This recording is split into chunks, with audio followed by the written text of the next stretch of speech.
Victory for Ukraine is a whole complex of components. Thanks to them, after the war, Ukraine's position should be strengthened and improved, and the risk of renewed Russian aggression must be minimalized or eliminated altogether. Essentially, victory will mean that Ukraine will retain its sovereignty, i.e., the right and ability to independently determine its domestic and foreign policy. This is something that Russia has been striving to destroy completely or at least limit for years. That Ukraine will receive effective security guarantees. The most obvious solution is Ukraine's membership in NATO and protection by the nuclear umbrella of the US, Great Britain, and France. That Ukraine will preserve and be able to accelerate the process of European integration. That Ukraine will be strengthened economically, receive comprehensive support and assistance in reconstruction, as well as foreign investment. Another important component of victory is weakening Russia to such an extent that the Russian threat to Ukraine is neutralized. This must also be done through a comprehensive approach. For example, Russia will be weakened economically and, accordingly, militarily through sanctions. It will be economically isolated and pushed out of the energy market and other international markets. The latter is possible in parts thanks to the destruction of oil and gas infrastructure by Ukrainian weapons.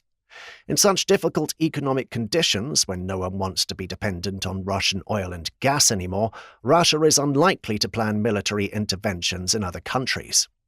Against this backdrop, the political crisis in Russia will deepen. There will likely be a change of regime to a less aggressive one. Moreover, it will definitely be democratic. It will simply be more focused on solving internal problems rather than on gathering land. This will deprive Russia of its unfounded ambitions to become a world power, a superpower that can do whatever it wants, regardless of international law and regulations. The collapse of Russia, or real federalization, may be accompanied by internal conflicts, including armed ones. Confrontation may occur over resources, as well as on ethnic or religious grounds. It is in the interests of not only Ukraine, but also the world that Russia, for one reason or another, ceases to be a threat to other states and interferes in their affairs. But what circumstances could push Russia to stop being a threat as quickly as possible? In short, the loss of money, weapons, human resources, and partners.